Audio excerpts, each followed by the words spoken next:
I recognized her before she said a word. The scar across her brow was the same one I'd stitched with trembling hands 12 years ago, the night I pulled her from the wreckage.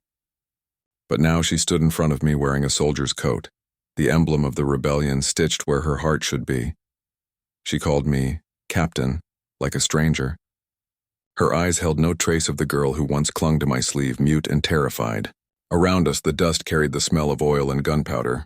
Her men watched from the ridge, rifles ready. I realized too late that I was the prisoner. The years between us vanished in one blink. Blood, smoke, and that half-dead child I left behind.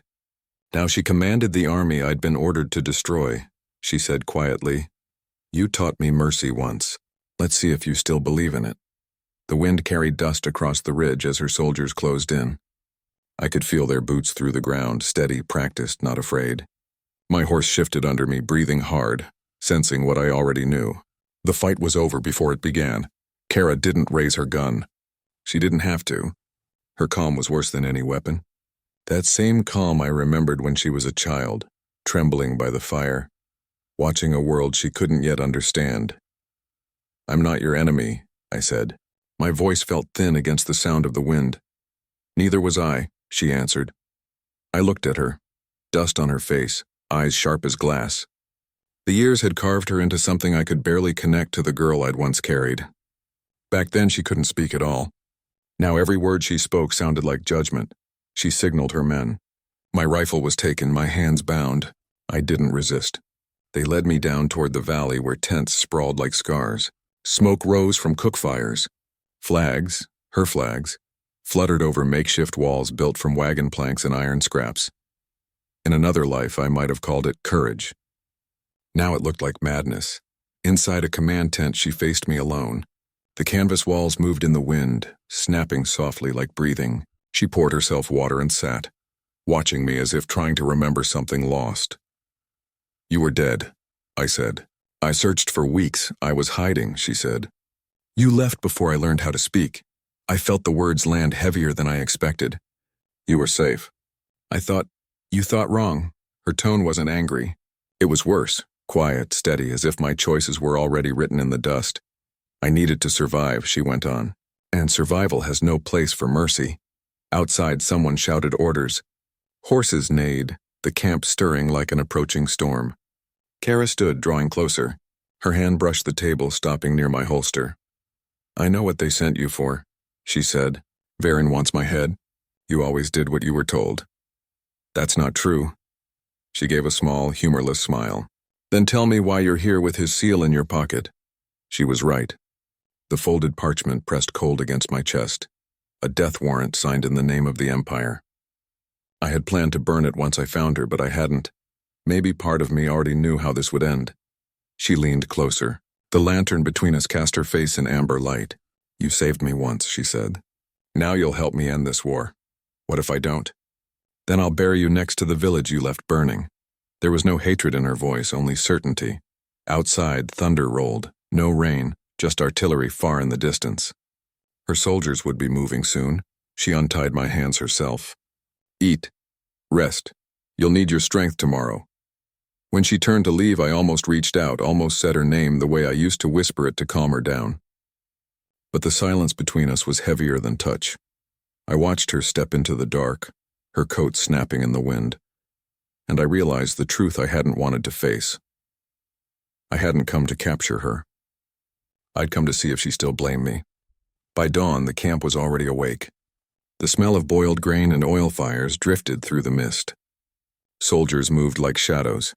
Quiet, efficient, each gesture practiced from habit rather than hope. Kara walked among them, her steps measured, her coat brushing the dirt. No ceremony, no words of encouragement, just presence. It was enough to keep the line straight. I sat near the edge of the camp, wrists raw where the rope had been.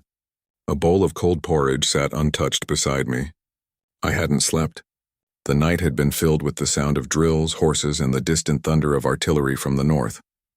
Joran appeared just after sunrise, escorted by 2 of her men. His face was pale, his hands tied. I didn't know whether to feel relief or guilt. "They caught me trying to follow your trail," he said when the guards left.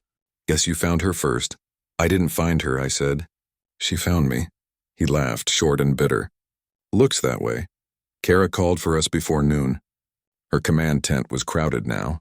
Maps spread across a table, a dozen officers leaning in. Her voice cut through the room. She didn't look at me until the others were dismissed. The Empire is moving east, she said. Varen's forces took Lauren Hill at dawn. He'll push through the valley next. Your men will be with him, I nodded. He'll come fast. He won't negotiate. That's why we're striking first. You'll lose. I already did, she said. The day they burned my village, she turned to Joran. You were his second, weren't you? He hesitated. I was. Then you'll both ride under my flag now. Not as prisoners. As proof. Proof of what? I asked. That the Empire's soldiers no longer believe in what they're killing for. The statement hung in the air, heavy as smoke. She handed me a piece of cloth, a strip of her banner. Red, torn at the edges. Wear it, she said. They'll know you're not my hostage. Joran gave me a look that said everything he didn't dare speak. I folded the cloth, tucking it inside my coat. That afternoon, the camp began to move. Wagons rolled out first, followed by cavalry. Kara led from the front. I rode beside Joran in silence, the line stretching across the plain like a scar. The sun fell hard, heat shimmering over the grass. By evening, the first shells landed, distant, then closer. The Empire was already ahead of us. We reached a burned village by dusk. The air was thick with ash. A small child ran from a doorway as we passed. Kara dismounted, lifted him without a word, and handed him to one of her medics. I saw it then, the same reflex she'd learned from me years ago. Protect first, question later. When night came, we made camp in the ruins. I sat by a broken wall watching the firelight flicker across her face as she planned the next day's assault. Joran whispered, You think she still remembers you as her savior? I shook my head. No, she remembers me as the man who left. Above us, the horizon burned orange from the coming battle, and for the first time since I found her, I wasn't sure which side I was on. The night before the assault, the wind changed. Smoke from the east blew into camp, carrying the smell of scorched grain and iron. Kara stood outside her tent, hands behind her back, staring toward the ridge where Varen's guns waited. I approached, boots crunching softly in the dirt. She didn't turn. They're moving artillery into position, I said. If you push at dawn, you'll walk straight into their fire. I know, then don't. Her jaw tightened. You think I can wait? Every day we stand still, another village burns. You can't win this with anger. I'm not angry, she said, finally facing me. I'm awake. The lamplight caught the scar on her brow, the one I'd stitched when she was 12. I remembered how small her hands were, how she used to trace the burn on my wrist as if trying to learn what pain was made of. Now she looked at me like I was part of that pain. You want to stop me? She said. Say it, I took a breath. I want to save you. She stepped closer. You already did that once, and you walked away before I could thank you. Her words cut deeper than I expected. You were safe, I said. I was alone, she answered. Safe doesn't mean anything when there's no one left. The silence between us stretched, filled with the distant sound of hammers striking metal. Kara turned and walked back into the tent. Come inside, she said. Maps lay across the table, mountain passes, river routes, positions marked in red. She pointed to a valley road. We'll strike there at dawn. You'll lead the diversion on the left flank. If you're right and they have guns on the ridge, they'll fire on you first. You're using me, I said. I'm trusting you, she replied. The logic was thin, but her eyes didn't waver. Joran entered quietly behind me. She's right about the guns, he said. We saw them moving through the night. But if someone draws them off... He didn't finish. Kara folded the map and looked between us. You wanted to prove you still believed in mercy. Then buy us time, I nodded. And what happens after that? After that, she said, we'll see who still believes in me. She walked out, leaving us in the flickering lantern light. Joran exhaled. You're not actually going to do it, are you? I already said I would. He sat, rubbing his temples. You realize she's leading you straight into a slaughter? Maybe that's what she wants, I said. To see if I'd do it again. When morning came, the valley was wrapped in mist. We rode out before sunrise, a small detachment breaking from the main line. Kara stood on the ridge watching, her coat whipping in the wind. As we descended into the lowlands, artillery thundered from the hills. The first shell landed close enough to throw mud against my face. Joran shouted, pulling his horse around, but I kept going. I saw the flash of cannon fire above us, smoke curling like torn cloth. For a moment, it was as if time folded. The same chaos. The same screaming, the same helplessness from the night I found her. But this time she wasn't the one running through the flames. When the ridge collapsed under gunfire and the line scattered, I knew what she'd done. She'd drawn Varen's full attention. I turned my horse toward the roar and rode back into the smoke. The ridge was gone by the time I reached it, nothing but churned soil and twisted iron. The air burned my throat. I could barely tell friend from enemy. Everyone was the same color of ash. Joran found me near a wrecked cart, shouting over the artillery. "They're falling back. She's alive, north side of the river." I didn't wait. We rode through the smoke, cutting across trenches half filled with water and blood. The guns had stopped, replaced by the dull crack of rifles and the low hum of fire consuming what was left. Kara was there, standing among the ruins of a farmhouse, shouting orders to whoever could still move. Her left arm was bleeding, a line of crimson down her sleeve. She turned when she saw me, relief flashing across her face before she masked it again. "You weren't supposed to come back," she said. "Neither were you."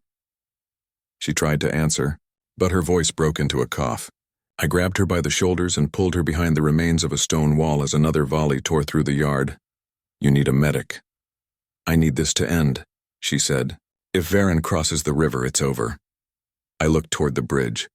The Empire's banners were already visible through the haze, soldiers advancing slow and steady. They were disciplined, machine against will. Joran crouched beside us.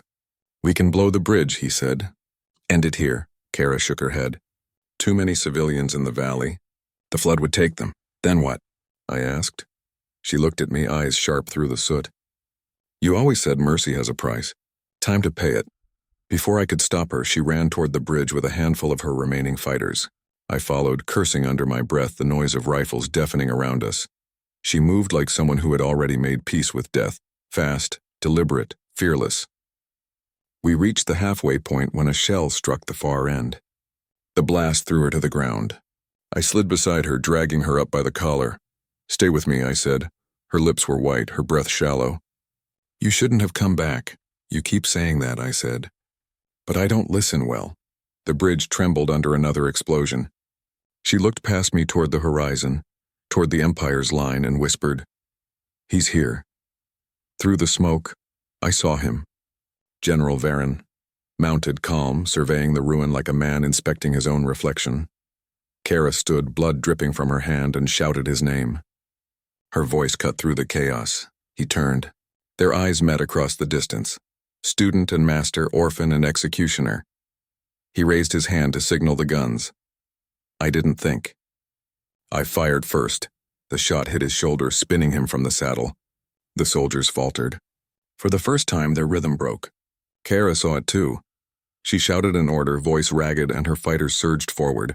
The tide turned, not cleanly, not triumphantly, but enough. By nightfall, the firing stopped. The bridge held. I found her sitting by the river, coat torn, staring at her reflection in the dark water. I knelt beside her. Neither of us spoke. Somewhere behind us, the first stars broke through the smoke. The wind died with the gunfire. What was left of the battlefield looked more like a graveyard than a victory. Smoke drifted low over the river, carrying the metallic scent of spent shells and blood. Kara sat by the embankment, coat still wet from the crossing. Her hair stuck to her face, dark with soot. She hadn't spoken since the fighting stopped. I stayed a few paces away, watching the current pull slow circles through the mud. When she finally spoke, her voice was hoarse. "He's not dead," I nodded. "Not yet? Then it's not over." "Maybe it is," I said. "You broke his army. The valley's yours." She looked at me, tired, empty, older than her years. "You still think this is about land?" "No," I said quietly. "It's about ghosts." She didn't argue. The silence stretched between us again, thick and familiar. Somewhere behind us, Joran was organizing what was left of the men. The sound of shovels carried through the dark. Kara stood wincing as she moved her arm. The wound had stopped bleeding, but it would scar. She reached inside her coat and pulled out a small object. A pendant burned around the edges. "You gave me this," she said. "The night you left me with the monks," I remembered. A crude charm. carved from cedar, something I'd made to keep her calm on the road. I hadn't thought she'd kept it. You wore it all this time? Every battle, she said. So I wouldn't forget where mercy came from. I stepped closer. The moonlight caught the edge of the pendant. And now? She hesitated, then pressed it into my hand. Now it's yours again. I turned it over. The carving was rough, half-burned, but I could still see the shape of it, a small bird, wings outstretched. Kara, I said, you don't have to keep fighting. She shook her head. You don't stop fighting just because you've survived. You stop when you've built something worth the cost. Then build it, I said, not alone. For the first time since I'd found her, she met my eyes without armor. Whatever wall had stood between us cracked a little. She didn't reach for my hand, but she didn't look away either. We stayed like that, close enough to feel the warmth through the cold air, far enough to keep from making promises neither of us could keep. When dawn came, the valley was quiet. Smoke rose from the far hills where Varen's army had retreated. Joran approached, hat in hand. Orders? He asked her. Kara took a long breath. We bury the dead. Then we go home. Home?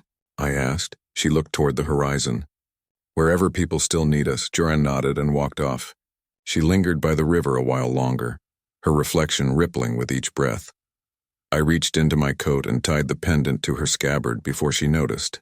You'll need it more than I will. When she saw it, she didn't protest. Just a faint smile, the kind that came after years of forgetting how. We rode out together later that morning. The road was quiet except for the horses' steps and the crows overhead. At the crest of the hill, she stopped and looked back at the valley one last time. You still believe in mercy? She asked. I answered without hesitation. Now I do, she nodded. Then maybe that's enough. The wind caught her coat as she turned away, leading her riders into the rising light. I followed, knowing the world we rode into would never be gentle, but it might finally be ours.